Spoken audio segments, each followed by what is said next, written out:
بسم اللہ الرحمن الرحیم۔ السلام علیکم ورحمۃ اللہ وبرکاتہ۔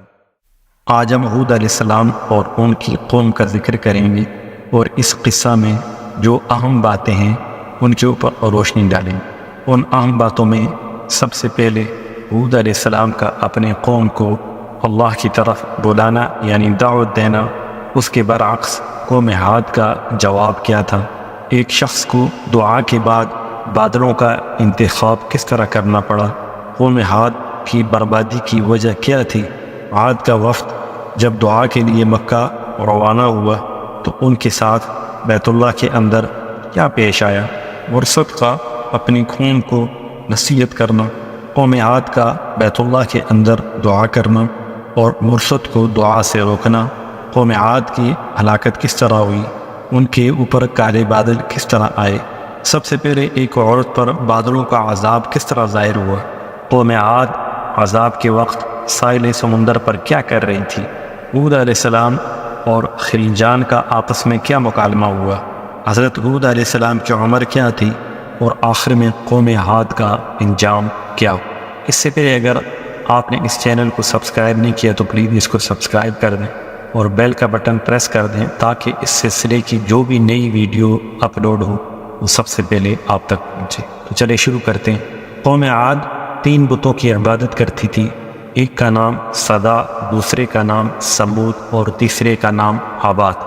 جب یہ قوم اللہ تعالیٰ کی نافرمانی میں اپنی طاقت و قوت کو صرف کرنے لگی، اللہ تعالیٰ نے ان کی طرف اپنے رسول ہود بن عبداللہ بن رباح بن خلود بن عاد بن عوس بن ارم بن سام بن نوح کو مبعوث کیا تاکہ وہ عاد کو اللہ کی وحدانیت اور اس کی عبادت کی طرف بلائیں۔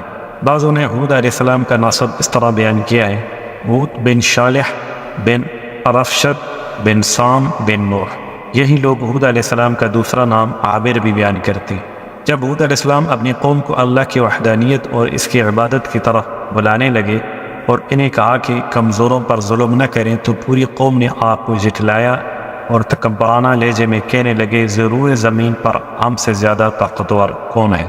غرض یہ سرکش لوگ ہود علیہ السلام کی دعوت پر ایمان نہ لائے، صرف چند اشخاص نے آپ کی دعوت پر لبیک کہا۔ اللہ تعالیٰ نے قرآن کریم میں ہود علیہ السلام کی دعوت کا ذکر ان الفاظ میں بیان فرمایا ہے، کیا تم لوگ ہر اونچے مقام پر بلا وجہ اور بلا ضرورت بلند یادگار بناتے ہو اور پختہ مال بناتے ہو، شاید تم کو اس دنیا میں ہمیشہ رہنا ہے، اور جب تم کسی کو پکڑتے ہو تو بڑے سخت تیر اور بے رحم ہو کر پکڑتے ہو، بس تم اللہ سے ڈرو اور میرا کہنا مانو اور اس خدا سے ڈرو جس نے تمہاری ان چیزوں سے مدد کی جن کو تم خوب جانتے ہو، اس نے تمہارے چوپایوں اور بیٹوں سے باغوں اور چشموں سے کی، میں تم کو ایک بڑے دن کے عذاب سے ڈراتا ہوں۔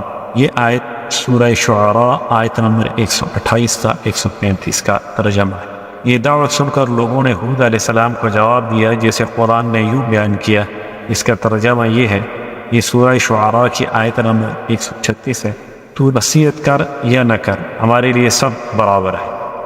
ابو قریب رضی اللہ تعالی عنہ ایک اور روایت حضرت ابو بکر رضی اللہ عنہ سے روایت کرتے ہیں کہ جب ان میں سے ایک شخص مورا کے پہاڑوں پر چڑھ گیا اور دعا مانگنی شروع کی، اے اللہ میں تیرے پاس کسی قیدی کی رہائی یا کسی مریض کی شفا کا سوال کرنے نہیں آیا، بلکہ میں اس لیے آیا ہوں کہ تو عاد پر بارش برسا اور انہیں سیراب کر دے جس طرح تو انہیں پہلے سیراب کیا کرتا تھا۔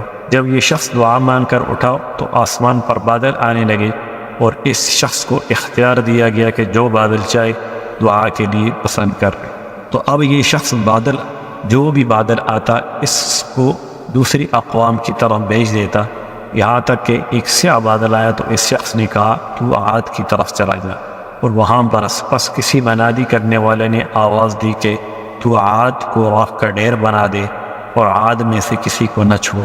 کہتے ہیں یہ کلام سن کر یہ شخص واپس پلٹا تو اپنی قوم کو دیکھا کہ بکر بن معاویہ کے ہاں شراب نوشی کر رہے ہیں۔ عاد کو واپسی کا اشارہ کب ملا؟ بکر بن معاویہ کو یہ پسند نہ تھا کہ وہ لوگ یہاں پر زیادہ عرصہ رہیں، لیکن وہ انہیں کہہ بھی نہیں سکتا تھا اس لیے کہ وہ اس کے مہمان بنے ہوئے تھے، چنانچہ بکر بن معاویہ نے انہیں گانے کے اشارے میں چلے جانے کا اشارہ کیا۔ حارث بن یزید البکری رضی اللہ تعالی عنہ سے مروی ہے میں ایک دفعہ علا بن حضرمی رضی اللہ تعالی عنہ کی شکایت کرنے آپ صلی اللہ علیہ وسلم کی خدمت میں آ رہا تھا۔ جب ربضہ کے علاقے سے گزرا تو بنی تمیم کی ایک بوڑھی عورت کو وہاں پایا۔ اس عورت نے مجھے کہا، اے عبداللہ، رسول اللہ صلی اللہ علیہ وسلم سے مجھے کچھ کام ہے، کیا تم مجھے وہاں پہنچا دو گے؟ میں نے اس بوڑھی عورت کو اپنے ساتھ سوار کر لیا اور اسے لے کر مدینہ پہنچ گیا۔ وہاں کالے جھنڈے لہرا رہے تھے۔ میں نے کہا، یہ کیا ہے؟ مجھے بتایا گیا، عمرو بن عاص کا لشکر دشمنان خدا سے لڑنے کو تیار ہے۔ چنانچہ تھوڑی دیر میں آپ صلی اللہ علیہ وسلم ان حضرات سے فارغ ہو کر گھر میں آئے، یا شاید سواری پر سوار ہوئے، تو میں اجازت حاصل کرنے کے بعد داخل ہوا اور بیٹھ گیا۔ پس رسول اللہ صلی اللہ علیہ وسلم نے مجھ سے کہا کہ کیا تمہارے اور بنی تمیم کے درمیان کچھ معاملہ ہے؟ میں نے کہا، جی ہاں۔ اور جب میں ربضہ کے علاقے سے گزر رہا تھا تو بنی تمیم کی ایک بوڑھی عورت نے مجھ سے کہا کہ مجھے بھی آپ کے پاس لے چلو، اور اب وہ بوڑھی عورت دروازے پر کھڑی ہے۔ چنانچہ آپ صلی اللہ علیہ وسلم نے اسے اندر بلایا، وہ داخل ہوئی، اور میں نے کہا کہ جی ہاں ہے، تو اگر آپ ہمارے درمیان کوئی فیصلہ فرما دیں تو بہتر ہوگا، بلکہ آپ دینا کو اس تصفیہ کے لیے درمیان میں ڈال لیں۔ آپ صلی اللہ علیہ وسلم نے فرمایا، یہ بوڑھیا اس کام کے لیے کیسی رہے گی؟ بوڑھیا بولی، یا رسول اللہ، پھر آپ کا یہ پریشان حال بندہ پریشان تر رہے گا۔ میں نے عرض کی، یا رسول اللہ صلی اللہ علیہ وسلم، وہی ٹھیک ہے، میں تو جنگل سے اپنی موت کو اٹھا لایا ہوں، مجھے کیا پتا تھا کہ یہ بوڑھیا میرے کسی کام آ سکے۔ میں نے عرض کیا کہ جاننے والے کے سامنے میں کیا بیان کر سکتا ہوں، لیکن آپ صلی اللہ علیہ وسلم نے مجھے بیان کرنے پر ابھارا تو میں نے کہا، جب قوم ہاتھ پر قحط مسلط کر دیا گیا تو انہوں نے قیل نامی شخص کو بکر بن معاویہ کے پاس بھیجا۔ وہاں بکر بن معاویہ نے اسے 1 ماہ تک شراب پلائی اور جراقان نامی 2 بانیوں سے اسے گانے سنوائے۔ کچھ عرصہ بعد قیل مارا کے پہاڑوں پر پہنچا اور اللہ تعالیٰ کو پکار کر کہا، اے اللہ، میں تیرے پاس کسی قیدی کی رہائی یا کسی مریض کی شفا کی درخواست لے کر نہیں آیا ہوں، بلکہ تو عاد کو سیراب کر دے جس طرح آپ پہلے ان کو سیراب کیا کرتے تھے۔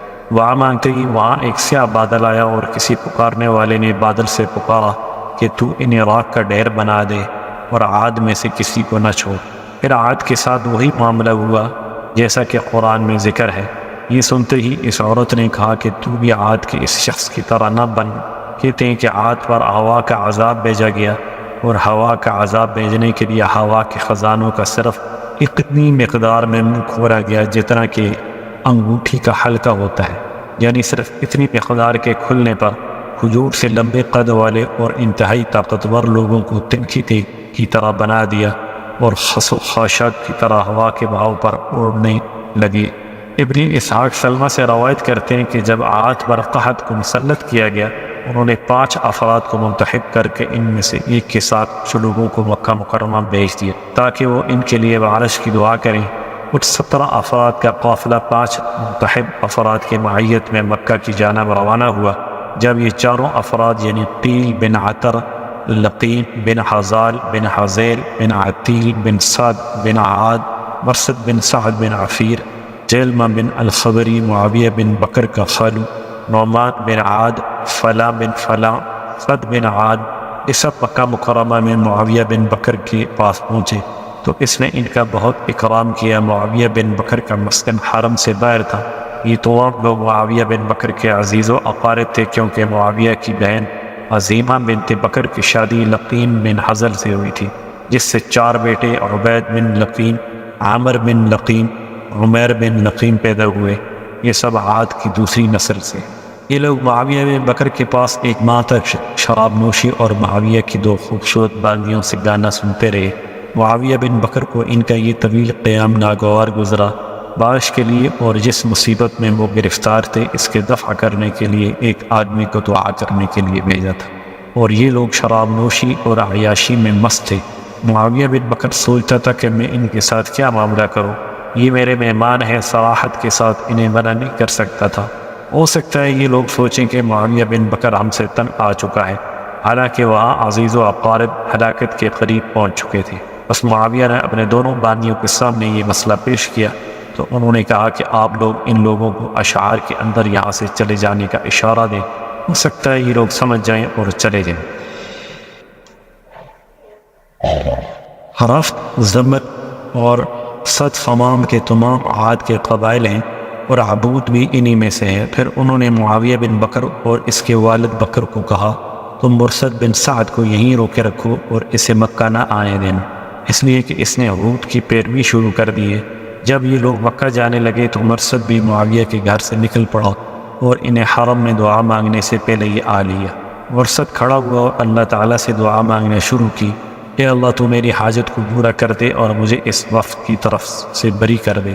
قیل بن عطران کا قائد تھا، اس نے بھی دعا مانگنا شروع کی، اے اللہ حود علیہ السلام سچے ہیں پس تو ہمیں سیراب کر دے۔ اس دعا کے بعد اللہ تعالیٰ نے 3 بادل سفید، سرخ اور سیاہ ان کی طرف بھیجے۔ پھر بادلوں میں سے کسی نے پکارا، اے قیل تو اپنے لیے اور قوم کے لیے اس میں سے پسند کر لے۔ اس نے کہا میں نے کالے بادل کو اختیار کر لیا ہے اس لیے کہ یہ زیادہ پانی والا ہے۔ تو ایک منادی والے نے ندا دی، اے بادل تو عاد کو راک کا ڈھیر بنا دے اور عاد میں سے کسی کو نہ چھوڑ، نہ کسی باپ کو اور نہ کسی باپ کے بیٹے کو، سوائے بنو لزیہ کی۔ بنو لزیہ سے مراد بنو لقیب بن حزال بن عزیل بن حزیلہ بنت بکر ہیں۔ یہ لوگ عاد کے ساتھ نہ رہتے تھے بلکہ مکہ میں اپنے ماموں کے ساتھ رہتے تھے۔ یہ بھی عاد تھے لیکن ان کا تعلق ہلاک ہونے والے عاد سے نہ تھا، اس لیے انہیں محفوظ رکھا گیا۔ اللہ تعالیٰ نے اس کالے بادل کو جسے قیل بن عطر نے منتخب کیا تھا وادی مغیث میں پہنچا دیا۔ در حقیقت اس میں عاد کے لیے دردناک عذاب تھا۔ جب قوم عاد نے اس بادل کو دیکھا تو ایک دوسرے کو بارش کی خبری دینے لگے۔ اسے قرآن نے یوں بیان فرمایا ہے، سورہ احقاف کی آیت نمبر 24 اور 25 میں ہے۔ اس کا ترجمہ یہ ہے، یہ بادل ہے جو ہم کو سیراب کر دے گا، نہیں بلکہ یہ وہ چیز ہے جس کے لیے تم جلدی مچا رہے ہو۔ یہ ہوا کا طوفان ہے جس میں دردناک عذاب چلا آ رہا ہے، اپنے رب کے حکم سے ہر چیز کو تباہ کر ڈالے۔ بعض اہل علم سے مروی ہے، سب سے پہلے اس ہوا کے عذاب کو ببزر نامی عورت نے دیکھا جس کا تعلق عاد سے تھا۔ جب اس پر ظاہر ہوا کہ بادل آ گیا تو اس نے زوردار چیخ ماری اور بے ہوش ہو گئی۔ جب ہوش میں آئی تو لوگوں کے دریافت کرنے پر بتایا کہ میں نے بادل کو فضا میں دیکھا ہے جس میں آگ کے شعلے بڑک رہے ہیں اور اس کے آگے آگے چند آدمی اس کو ہنکا رہے ہیں۔ بس اللہ تعالیٰ نے مسلسل 8 دن اور 7 راتیں ان پر آندھی مسلط کی، جس سے پوری قوم ہلاک کر دی گئی۔ عاد کا وفد جب مکہ سے نکلا تو معاویہ بن بکر سے ان کی ملاقات ہوئی۔ اسی اثنا میں ایک سوار وہاں پہنچا تو عاد نے اس سے پوچھا کہ تو نے حود اور اس کے ساتھیوں کو کہاں دیکھا؟ اس نے جواب دیا کہ ساحل سمندر پر، لیکن لوگوں نے اس شخص کی بات پر یقین نہ کیا۔ مرثد بن حد، لقمان بن عاد اور قیل بن عطر کو اختیارات دیے گئے کہ تم میں سے ہر شخص جو چاہے اپنے نفس کے لیے پسند کر لے۔ مرثد بن سعد نے کہا، اے اللہ تعالیٰ آپ مجھے نیکی اور سچائی عطا فرمائیں، پس اسے عطا کر دی گئی۔ لقمان بن عاد نے کہا، اے اللہ مجھے لمبی عمر عطا فرما۔ اس سے کہا گیا کہ ایک بکری کی عمر کو پسند کر لے، یہ جنگلی بھیڑ کی عمر کو یا 7 گدھوں کی عمر کو اختیار کر لے، لیکن یاد رکھنا کہ اس کے بعد پھر موت ہو اور اس سے وفر نہیں۔ لقمان بن عاد گدھ کا بچہ اس وقت لیتا جب وہ انڈے سے نکلتا اور اس میں بھی نر گدھ کا انتخاب کرتا، اس لیے کہ اس کی عمر مادہ کی نسبت لمبی ہوتی۔ جب ایک گدھ بوڑھا ہو کر مر جاتا تو پھر دوسرا بچہ پکڑ لیتا، اس طرح اس نے 7 گدھوں کی عمر پائی۔ لقمان بن عاد کی موت کس طرح ہوئی؟ جب تمام گدھ باری باری مرتے چلے گئے تو آخر میں لبد نامی گدھ رہ گیا۔ جب اس کی عمر بھی پوری ہونے لگی تو یہ دوسرے گدھوں کے ساتھ مل کر پہاڑ پر چلا گیا۔ جب لقمان نے اپنے لبد کو نہ پایا تو اس کی تلاش میں پہاڑ پر پہنچ گیا، وہاں دیکھا کہ لبد گدھوں کے درمیان پڑا ہوا ہے۔ لقمان نے اس سے کہا کہ اٹھ، لیکن جب اس نے اٹھنے کا ارادہ کیا تو لڑکھڑا کر گر گیا اور وہیں دونوں کا انتقال ہو گیا۔ خلجان قوم عاد کا سب سے بڑا رئیس اور سردار تھا۔ محمد بن اسحاق سے مروی ہے کہ جب عاد سے ہوا کو روک دیا گیا تو 7 آدمیوں نے کہا جن میں خلجان بھی تھا کہ چلو آؤ دیکھیں قوم کے ساتھ وادی میں کیا معاملہ ہوا ہے۔ وہ لوگ جیسے ہی وادی میں پہنچے تو ہوا نے ایک بار پھر انہیں قابو کر لیا اور خلجان کے سوا سب کو موت کے گھاٹ اتار دیا۔ اب خلجان وہاں سے بھاگا اور پہاڑ پر چڑھ گیا اور اپنے آپ کو ملامت کرنے۔ جب حود علیہ السلام کو خلجان کے زندہ رہنے کا پتہ چلا تو آپ اس کے پاس گئے اور اسے کہا اسلام لے آؤ اور محفوظ رہو گے۔ اطاعت سن کر خلجان نے کہا کہ اگر میں اسلام لے آؤں تو تمہارا رب مجھے کیا عطا کرے گا؟ حود علیہ السلام نے فرمایا وہ تمہیں جنت عطا کرے گا۔ خلجان نے کہا اچھا یہ بتاؤ کہ وہ کون لوگ تھے جنہیں میں نے بادلوں میں دیکھا تھا۔ حضرت علیہ السلام نے کہا کہ وہ اللہ تعالیٰ کے فرشتے تھے۔ خلجان نے کہا اگر میں اسلام لے آؤں تو کیا تمہارا رب مجھے ان سے محفوظ رکھے گا؟ حضرت علیہ السلام نے فرمایا کہ تو نے کبھی دیکھا کہ بادشاہ نے اپنے سپاہیوں کو کسی سے دور رکھا ہو؟ یہ سن کر خلجان نے کہا اگر یہ بات ہے تو میں اسلام اختیار کرنے سے انکاری ہوں۔ اس کا یہ کہنا تھا کہ زوردار آندھی آئی اور اسے بھی اس کی قوم کے ساتھ ملا دیا۔ ابو جعفر سے مروی ہے کہ تمام قوم ہاتھ کو ہلاک کر دیا گیا، اور جو کوئی اس وقت ہلاکت سے بچ گیا اسے بھی بعد میں ہلاک کر دیا، سوائے ہود علیہ السلام اور ان کے پیروکاروں کی۔ بعض روایات سے پتہ چلتا ہے کہ ہود علیہ السلام کی کل عمر 150 سال تھی۔ ہود علیہ السلام نے اپنے قوم کے لیے بد دعا کی کہ اے اللہ تو ان پر اپنا عذاب بھیج دے۔ اس دعا کے بعد عاد پر خوشگوار ہوا چلائی گئی اور بادلوں کو وادی میں بھیج دیا گیا۔ عاد یہ دیکھ کر خوش ہونے لگے کہ یہ بادل ان پر پانی برسائیں گے، لیکن جب بادل ان کے قریب پہنچ گئے تو انہوں نے دیکھا کہ ہوا اونٹوں اور انسانوں کو لے کر زمین اور آسمان کے گرد چکر لگا رہی ہے۔ یہ دیکھتے ہی عاد کے سب لوگ جلدی جلدی اپنے گھروں میں گھس گئے، لیکن آندھی نے ان کو وہاں بھی ہلاک کر دیا اور گھروں سے باہر نکال دیا۔ یہ عذاب ان پر 7 راتیں اور 8 دن مسلسل مسلط رہا، اور عاد جو لمبے قد والے اور انتہائی طاقتور لوگ تھے، ہوا نے انہیں کھوکھلے تنے کی مانند گرا دیا۔ جب پوری قوم عاد کو ہلاک کر دیا گیا تو اللہ تعالیٰ نے سیاہ رنگ کا ایک پرندہ بھیجا جس نے ان کی لاشوں کو اٹھا کر سمندر میں پھینک دیا، بستی کو ان کی لاشوں سے خالی کر دیا۔ قرآن نے اس کو اس طرح بیان کیا ہے سورہ حاقہ کی آیت نمبر 7 میں، تم وہاں ہوتے تو دیکھتے کہ وہ وہاں اس طرح بچھڑے پڑے ہیں جیسے وہ کھجور کے بوسیدہ تنے ہوں۔ ایک دوسری جگہ ارشاد ہے اور عاد کی طرف ہم نے ان کے بھائی ہود کو بھیجا، اس نے کہا اے برادران قوم اللہ کی بندگی کرو، تمہارا کوئی خدا اس کے سوا نہیں ہے، تم نے محض جھوٹ گاڑ لیے ہیں۔ ایک دوسری جگہ ارشاد ہے، اس نے کہا اس کا علم تو اللہ کو ہے، میں صرف وہ پیغام تمہیں پہنچا رہا ہوں جسے دیکھ کر مجھے بھیجا گیا ہے، مگر میں دیکھ رہا ہوں کہ تم جہالت پر تلے ہوئے ہو۔ ایک اور جگہ ارشاد ہے، ہم نے ایک پہ ہم نحوست کے دن سخت طوفانی ہوا ان پر بھیج دی۔ ایک اور جگہ ارشاد ہے سورہ قمر کی آیت نمبر 20، جو لوگوں کو اٹھا کر اس طرح پھینک رہی تھی جیسے وہ جوڑے کھڑے ہوئے کھجور کے تنے۔ آخرکار ان کا یہ حال ہوا کہ ان کے رہنے کی جگہوں کے سوا وہاں کچھ نظر نہ آتا تھا۔ سورہ حاقہ کی آیت نمبر 6 میں ہے، اور عاد ایک بڑی شدید طوفانی آندھی سے تباہ کر دیے گئے۔ عبد الصمد کہتے ہیں کہ جب عاد پر ہوا کا عذاب مسلط کیا گیا تو یہ اتنی شدید تھی، اس نے بڑے بڑے قد اور درختوں کو جڑوں سے اکھاڑ پھینکا اور ان کے گھروں کو تباہ و برباد کر دیا، اور کسی چیز کو باقی نہ چھوڑا اور تمام چیزوں کو تباہ کر دیا۔ السلام علیکم ورحمۃ اللہ وبرکاتہ۔